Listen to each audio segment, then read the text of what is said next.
अस्सलाम वालेकुम बच्चों, कैसे हैं आप लोग? खैरियत से? अच्छा जी। थोड़ा सा रिकैप कर लेते हैं।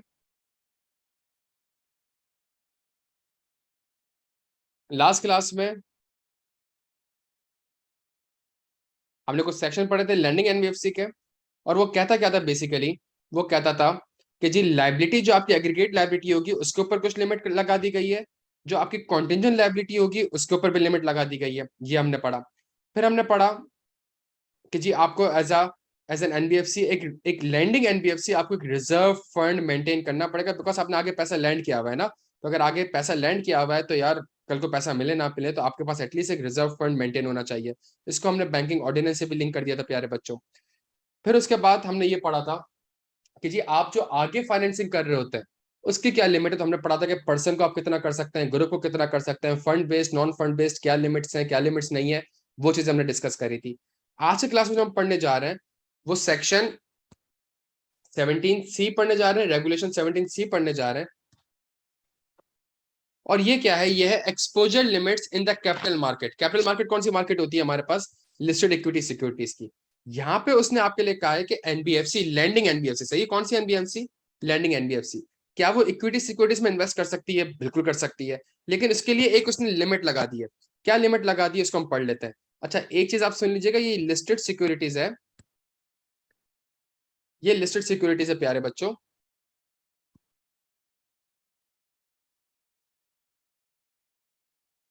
ये लिस्टेड सिक्योरिटीज है। अनलिस्टेड सिक्योरिटीज के लिए रूल्स में लिखा हुआ है सही है। अनलिस्टेड सिक्योरिटीज के लिए रूल्स में लिखा हुआ है, जो कि हमने रूल एनबीएफसी रूल्स में पढ़ा था। यहाँ जो बात करता है वो lending NBFC listed equity securities की बात करता है। And NBFC aggregate exposure in listed equity securities in the ready as well as in the future market, ready as well as in the future market, and spread transaction shall not exceed 50% of its equity. Again मैं आपके सामने same example रख रहा हूँ। Equity कितनी है भाई? Equity 100 रुपए की है। अच्छा जी।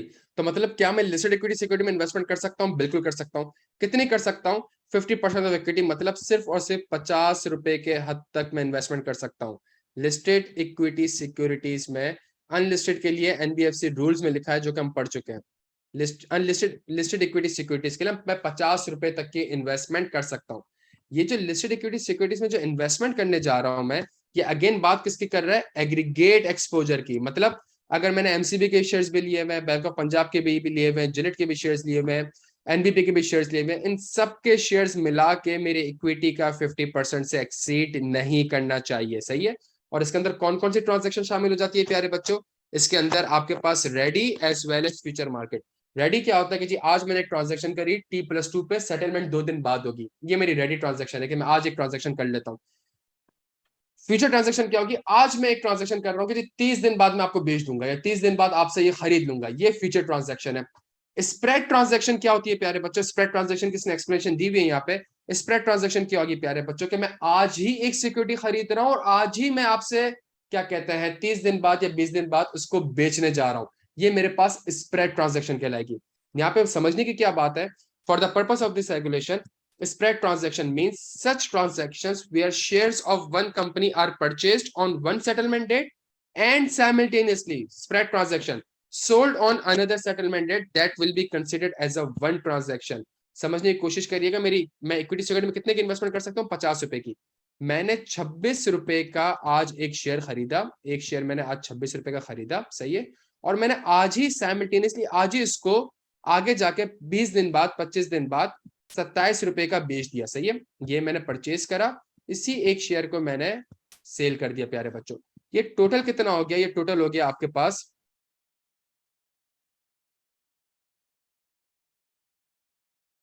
50 से एक्सीड कर चुका है सही है। ये 50 से एक्सीड कर चुका है।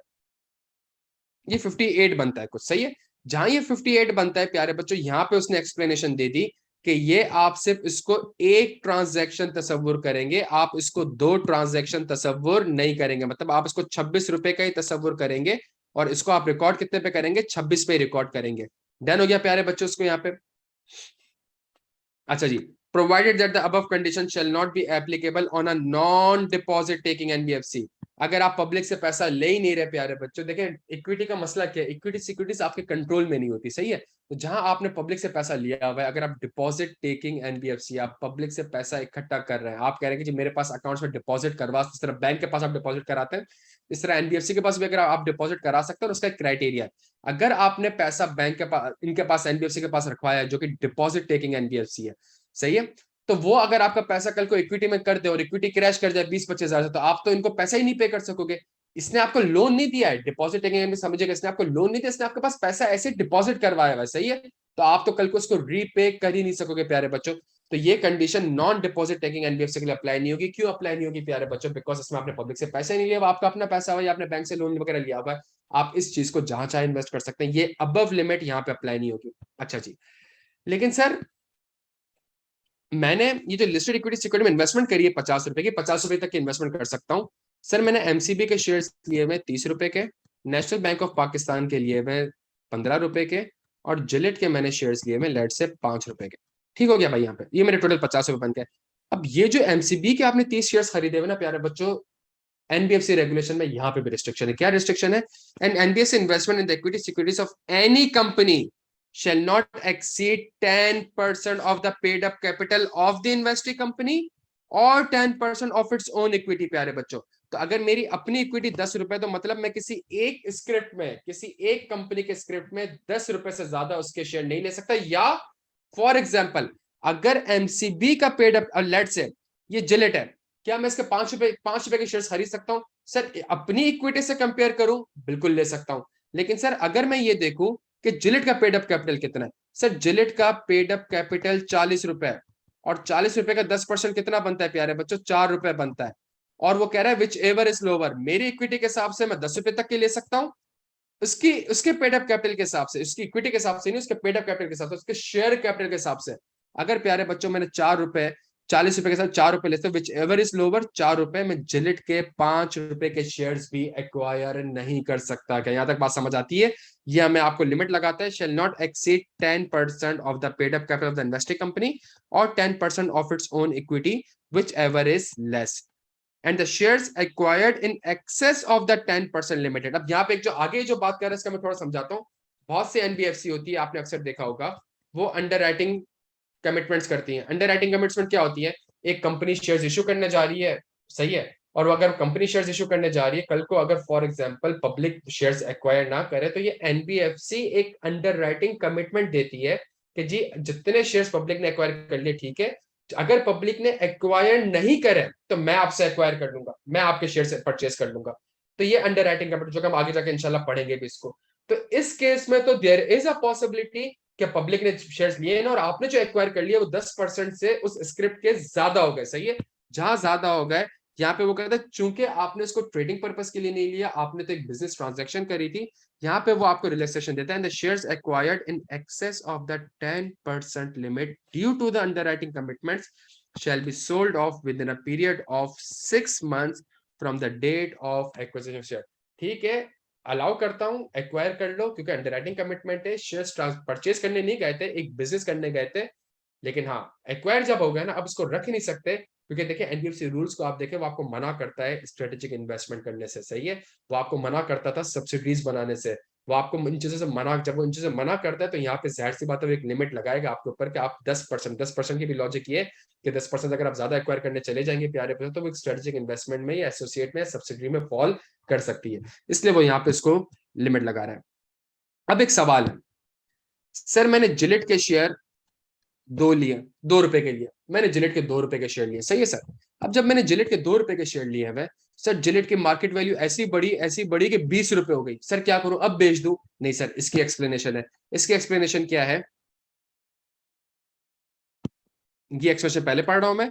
For the purpose of this regulation, investment in equity securities shall be valued at the cost of acquisition for the purpose of calculating the above limit.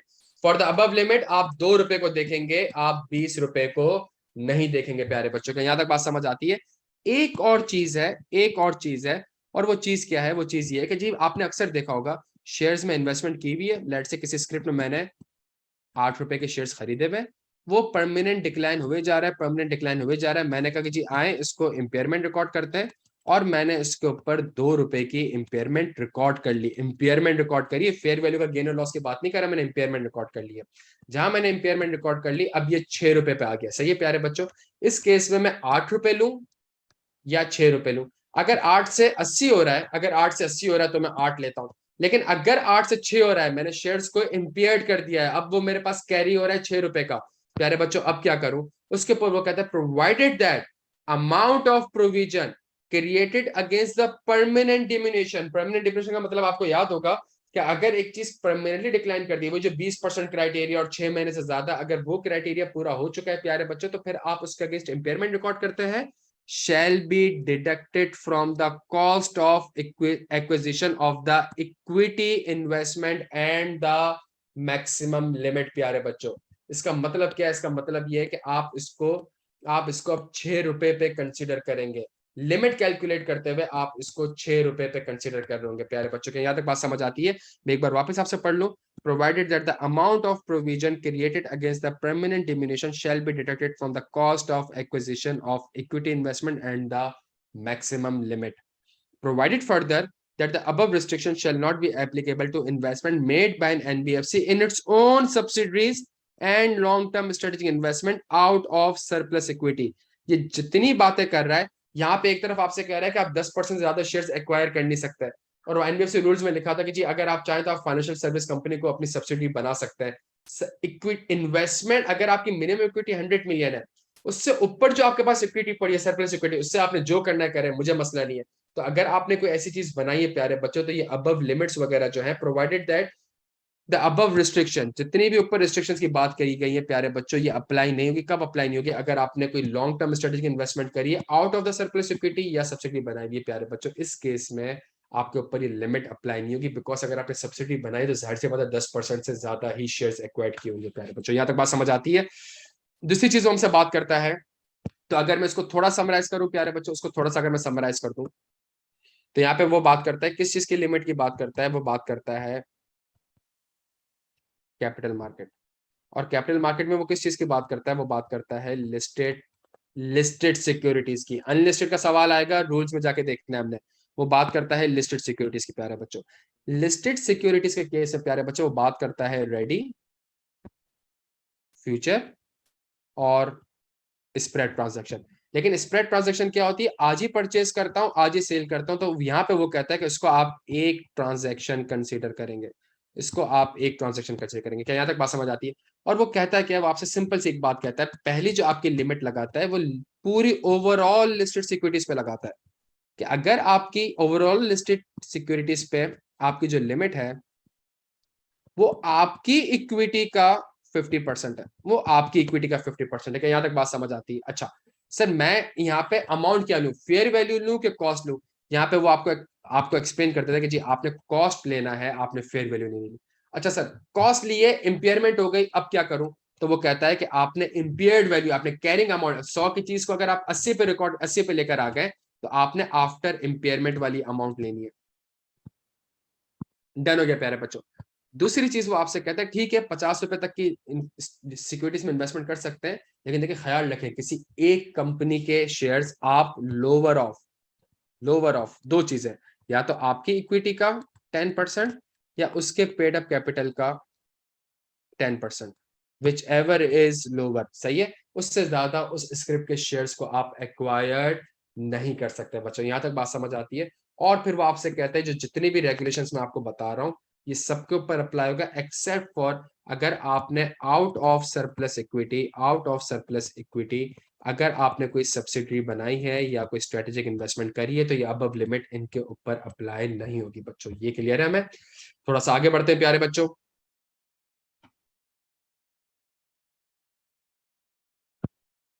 Limit on clean placement, limit on clean placement. अच्छा, यहां पे मैं एक चीज आपके साथ clear कर दूं, हमने जो एक्सपोजर का वर्ड पढ़ा था, एक्सपोजर का वर्ड बहुत जगह पे यूज हुआ था। ये हमारे पास एक एक्सपोजर की डेफिनेशन है। Exposure include finances, subscription to और इन्वेस्टमेंट इन सिक्योरिटीज। यहां पे भी एक्सपोजर का वर्ड यूज हो रहा है, इट मींस इन्वेस्टमेंट सिक्योरिटीज के लिए भी हो रहा है। डेट इंस्ट्रूमेंट्स यूनिट्स, सर्टिफिकेट्स और shares of a notified entity, placement deposit with the financial institution derivative margin trading system or any mechanism that replaces it but does not include इन तीन चीजों को इंक्लूड नहीं करता एक्सपोजर में obligation under letter of credit and letter of guarantee to the extent of cash margin held by an NBFC to the extent of cash margin held by an NBFC वही वाली बात हो गई कि अगर मैं एक गारंटी दे रहा हूँ उसके अगेंस्ट मेरे पास कैश मार्जिन पड़ा हुआ है प्यारे बच्चों तो ये तो मेरा नॉन फंड बेस्ड तो है लेकिन मेरा कोई एक्सपोजर नहीं बिकॉज एक्सपोजर के लिए वो कहता है 100% आप डिडक्ट करते हैं finance provided to financial institution through repo transaction with the underlying statutory liquidity requirement eligible securities ये मेरी बात सुनिएगा ये रेपो ट्रांजैक्शन होती क्या है मैं आज आपको मैं आपको अपनी सिक्योरिटीज देता हूं मैं आपको कहता हूं मेरे पास टेबल है जीएलओ टेबल 20 दिन बाद मैं तुमसे वापस खरीद लूंगा 20 दिन बाद मैं तुमसे ये टेबल वापस खरीद लूंगा टेक्निकली सेल एंड परचेज वाली ट्रांजैक्शन है सही है मेरे पास एक टेबल आ रहा है ये इसकी वैल्यू है 100 रुपए की ये आज आप मुझसे ये ले लो मुझे 100 रुपए दे दो आप मैं आपको 20 दिन बाद 102 रुपए आपको रिटर्न कर दूंगा ये एक्सपोजर कैलकुलेट करते हुए आप इसको कंसीडर नहीं करेंगे ये एक्सपोजर की डेफिनेशन में फॉल नहीं करता कल को पेपर में सवाल आ जाए प्यारे बच्चों कि आपने क्या कहते हैं आपकी बुक्स में एक लायबिलिटी आ रही है और लायबिलिटी क्या आ रही है रेपो ट्रांजैक्शन आ रही है प्यारे बच्चों जो कि रेपो ट्रांजैक्शन आ रही है इसको आप एक्सपोजर को कंसीडर करते हुए नहीं करेंगे क्यों नहीं करेंगे बिकॉज उसके बैक एंड पे एक सिक्योरिटी मौजूद है आप कल को रीपे नहीं करेंगे वो आपकी सिक्योरिटी बेच देगा ऐसा ही हो गया कल को आपके पास कैश नहीं होगा आप टी-बिल्स और पीआईबीज बेच दोगे और कह रहा है underlying statutory liquidity requirement eligible securities ये हमने बैंकिंग ऑर्डिनेंस से पढ़ा था प्यारे बच्चों कि हम अगर आपने स्टेट बैंक ऑफ पाकिस्तान के पास अगर कोई लिक्विडिटी रिजर्व मेंटेन करना है या फिर कोई स्टैट्यूटरी रिजर्व मेंटेन करना है तो या तो आप कैश जमा करा सकते हैं या डॉलर जमा करा सकते हैं या टी बिल्स और पीआईबीज जो होती हैं जो गवर्नमेंट की सिक्योरिटीज होती हैं जो सुकूक्स होते हैं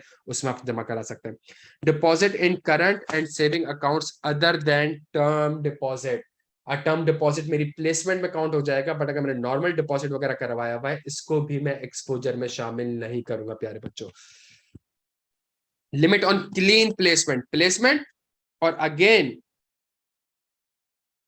for aggregate exposure again exposure का वर्ड हो रहा है डेफिनेशन के लिए यहां जाना पड़ेगा और यहाँ पे वर्ड प्लेसमेंट का आ रहा है सही है एक्सेप्शन में नहीं आ रहा An NBFC shall make clean placement only with the financial institution rated at least A minus or equivalent by a credit rating agency registered with the commission. ये clean placement का मतलब provided further that the aggregate exposure of deposit taking NBFC shall not exceed its equity. For the purpose of this regulation, clean placement means exposure without taking any security or collateral.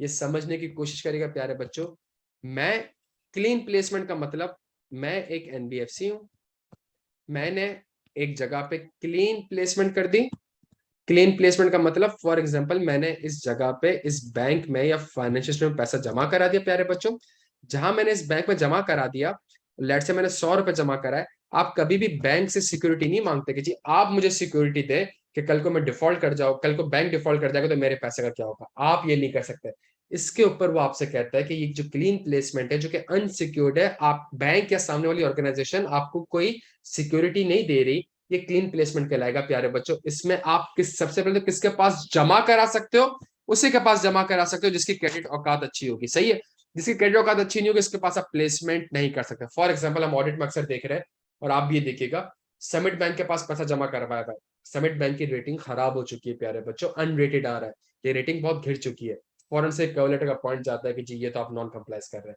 सही है provided further that the aggregate exposure of deposit taking NBFC shall not exceed is equity अगर आपने जो clean placement है अगर आपकी equity 100 रुपए की है ये क्लीन प्लेसमेंट आप 120 नहीं करा सकते डिपॉजिट टेकिंग एनबीएफसी का सेंस इस चीज का बनता है डिपॉजिट टेकिंग एनबीएफसी होंगे तभी तो इक्विटी से एक्सीड करेगा मैंने तो अपना 100 रुपए लगाया हुआ है तो मैं मैक्सिमम प्लेसमेंट भी अगर करने जाऊं तो 100 रुपए की कर सकता हूँ प्यारे बच्चों सही है लेकिन अगर मेरे या मैंने 100 रुपए कमाए और ओवर द इयर्स मैंने 20 रुपए और कमा ली तो मेरी टोटल इक्विटी 120 रुपए की हो गई सही है तो मैं 120 तक की 120 से अगर मैं प्लेसमेंट ऊपर जा रहा हूं उसका मतलब मैंने डिपॉजिट किया हुआ है तो डिपॉजिट टेकिंग के लिए आप उसने रिस्ट्रिक्शन लगा दी है कि जी देखिए इक्विटी से ज्यादा पैसा आप आगे डिपॉजिट ना करिएगा ठीक हो गया अनसिक्योर्ड ना करिएगा ये हमारे पास आ गया प्यारे बच्चों 18 लिमिट ऑन क्लीन प्लेसमेंट छोटे सेक्शन है आगे जो हमारे पास आ रहा है वो आ रहा है limit on unsecured finance placement अलग कॉन्सेप्ट है,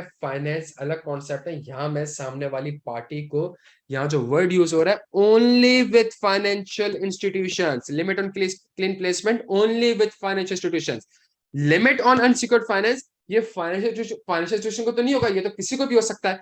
a deposit taking NBFC may provide unsecured finance up to ₹2 lakh, सिर्फ 2 लाख तक मैं अनसिक्योर्ड फाइनेंस प्रोवाइड कर सकता हूं to a single borrower, while a non-deposit taking NBFC may provide unsecured finance up to 10% of its equity to a single borrower or a single group।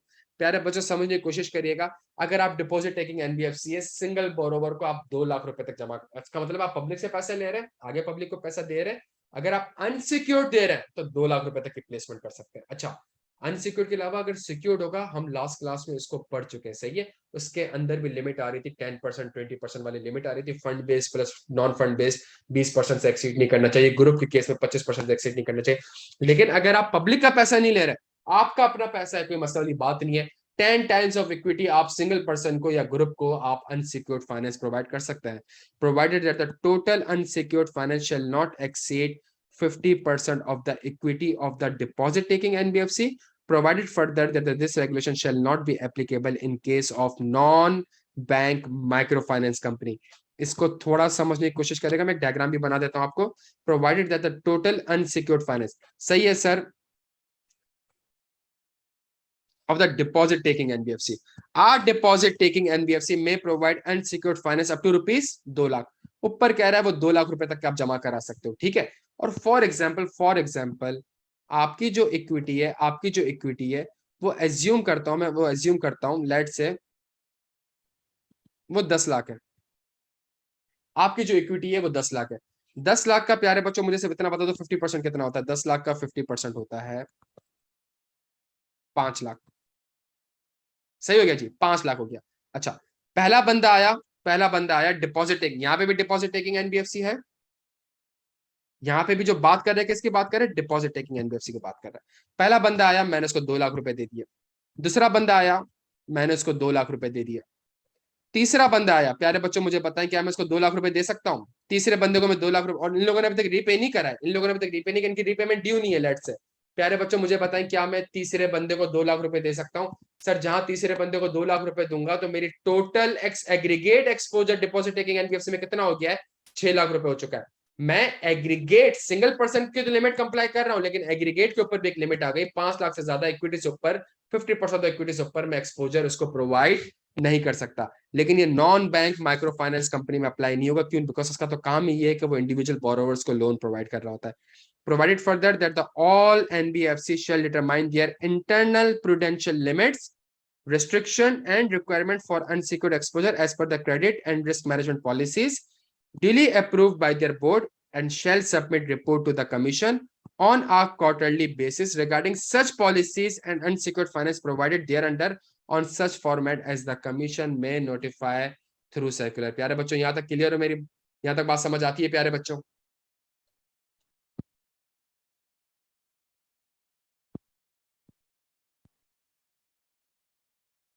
Unsecured finance दोनों की अलग अलग definition regulation बताई गई है। Unsecured means the exposure without any security और collateral, ऊपर explanation में पढ़ लिया था। फाइनेंस मींस एनी एकोमोडेशन और facility on the basis of participation in the profit और लॉस, मुशारका, मुदारबा basis, markup, markdown in prices, hire purchase, lease, rent sharing, bills of exchange, promissory note, ये सारी फाइनेंस की डेफिनेशन में fall करती है, जो कि हमने बैंकिंग ऑर्डिनेंस के वक्त इसको समझी थी प्यारे बच्चों। ओवरऑल अगर मैं आपसे बात करूं, और अगर मैं ओवरऑल इसको थोड़ा सा समराइज कर दूं प्यारे बच्चों, हमारे पास जो एनबीएफसी रेगुलेशन है, इसके दो पार्ट्स हैं। पहला पार्ट है प्यारे बच्चों किस चीज का? जर्नल का। दूसरा पार्ट किस चीज का है? लैंडिंग का। जर्नल ऑल एनबीएफसी पे अप्लाई होगा। किन के ऊपर अप्लाई होगा? जर्नल के अंदर बताया कि this application of this part के हेडिंग के अंदर बताया गया। लैंडिंग किसके ऊपर अप्लाई होगा? सिर्फ और सिर्फ लैंडिंग एनबीएफसी के ऊपर अप्लाई होगा। चूंकि ये पैसा लैंड कर रहे हैं, तो जब आप यहाँ पे सेक्शंस को देखेंगे तो वो दो चीजों में बाइफरकेट करेगा, या तो वो डिपॉजिट टेकिंग होगी, या प्यारे बच्चों कौन सी होगी? नॉन डिपॉजिट टेकिंग होगी। अगर डिपॉजिट टेकिंग होगी, रिस्ट्रिक्शन थोड़ी सी ज्यादा होगी प्यारे बच्चों, रिस्ट्रिक्शन थोड़ी सी ज्यादा होगी। थोड़ा सा अगर मैं आपको समझाऊं, जनरल में वो किस चीज की बात करता है, जनरल में वो बात करता है कि जी आपने क्या करना है, जनरल में किस चीज की बात करता है, आपने एंटी मनी लॉन्ड्रिंग से कंप्लाई करना है, आपने टेररिस्ट फाइनेंस से कंप्लाई करना है, जितने भी मनी लॉन्ड्रिंग के कानून है उससे भी कंप्लाई करना है।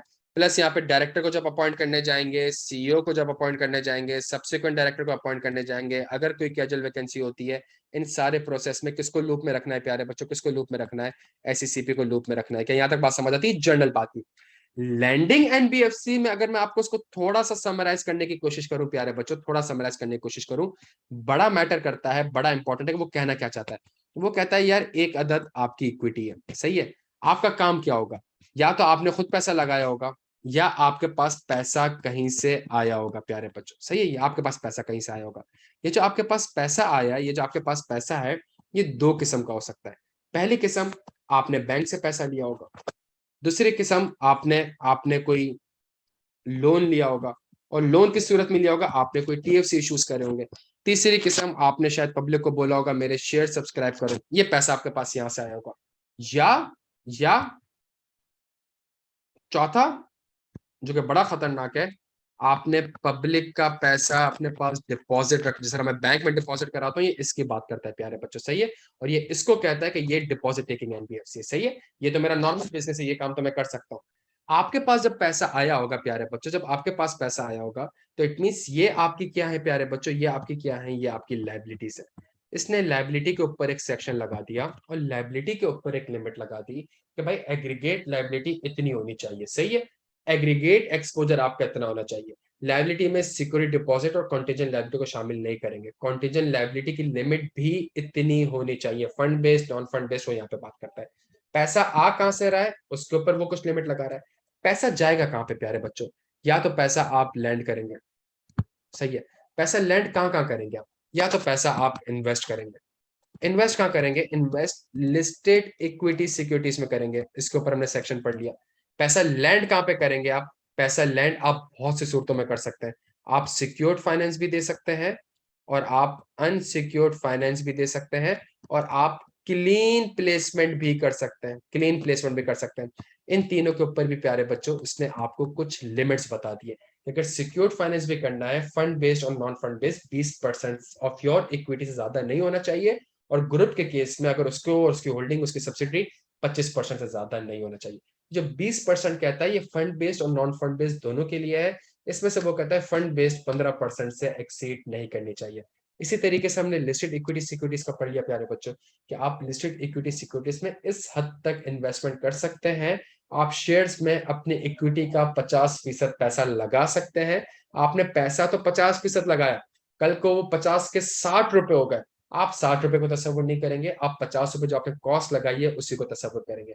कल को ये 50 रुपए प्यारे बच्चों, कल को ये 50 रुपए 48 रुपए हो गए, फेयर वैल्यू के चेंज की बात नहीं कर रहा, परमानेंट डिमिनिशन की बात कर रहा हूँ। ये इम्पेयर्ड कर दिया आपने, आप उसको कैरी 50 पे कर ही नहीं रहे, अब आप उसको कैरी ही 48 पे कर रहे हैं।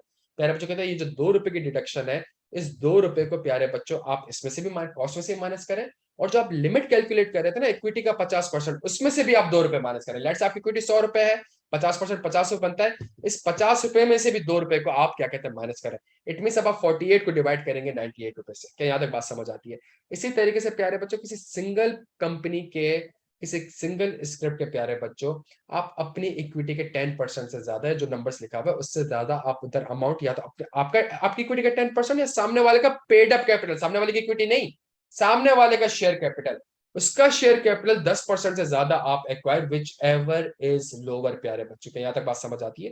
ये काम मैं नहीं कर सकता। हाँ, लेकिन अगर आपने एनबीएफसी रूल्स अगर आपको याद हो, अगर आपने कोई सब्सिडी बनाई है, फ्रॉम मिनिमम इक्विटी से ऊपर जो आपकी इक्विटी है, जो सरप्लस इक्विटी कहलाती है, उससे पैसों से अगर आपने कोई सब्सिडी बनाई है या कोई स्ट्रेटेजिक इन्वेस्टमेंट करी है, और उसके लिए भी एससीसीपी की अप्रूवल लेना लाजमी थी आपको, उस केस में प्यारे बच्चों लिमिट्स है। सब्सिडी है तो 10% से ज्यादा ही होगी, ये रिस्ट्रिक्शन आपके ऊपर अप्लाई नहीं होगी प्यारे बच्चों।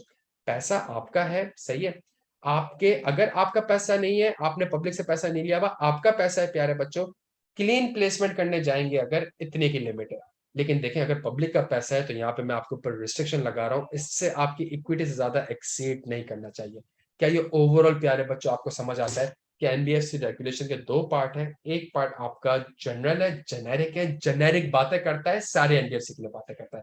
उस सारी एनबीएफसी के अंदर एक एनबीएफसी की टाइप है लैंडिंग एनबीएफसी। और यहाँ पर रिस्ट्रिक्शन लगाना जरूरी होगी कि ऐसा ना हो कि आपने यहाँ से पब्लिक से पैसा लिया और एक बंदे को पकड़ा दिया, वो कंपनी डिफॉल्ट करी, आपने कहा मैं भी डिफॉल्ट कर रहा हूँ, पब्लिक का पैसा गया। यहाँ पे आके वो आपने स्टॉक में इन्वेस्ट करा, स्टॉक गिर गया, आप गिर गए, पब्लिक गिर गई, ये नहीं कर सकता आप। तो इन चीजों के ऊपर वो आपके लिए, इन सारी चीजों की टेक्निक ये है प्यारे बच्चों। लैंडिंग एनबीएफसी होती क्या है, बस आप समझने की कोशिश करेंगे। वो पैसा लैंड करती है आगे, कहाँ का लैंड कर सकती है, इन 3-4 एरियाज में लैंड कर सकती है, इनकी लिमिट होगी। पैसा कहाँ से आएगा, पब्लिक से आएगा, इक्विटीज अपनी, या तो अपनी इक्विटी होगी या पब्लिक से आएगा।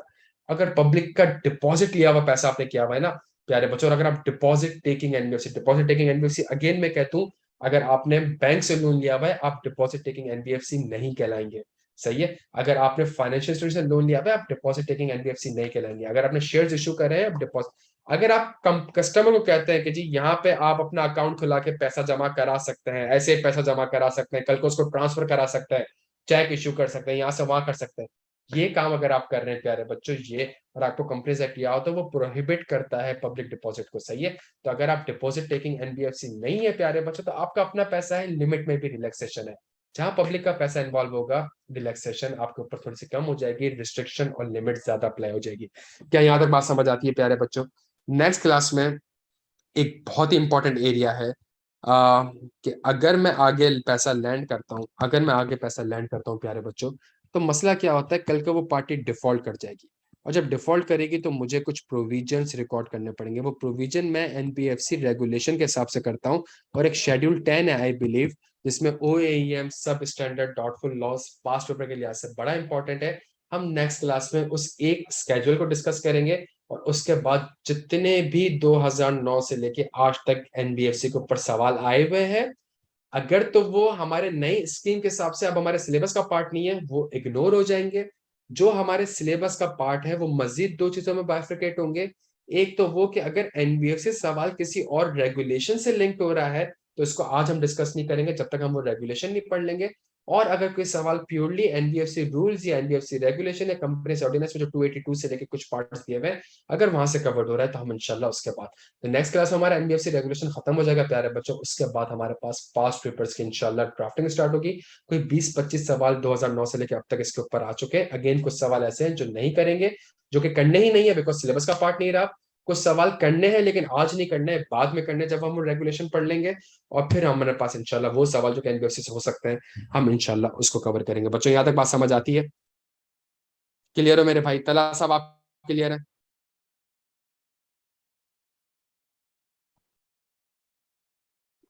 थैंक यू सो मच मेरे प्यारे बच्चों, अपना बेहद ख्याल रखिएगा।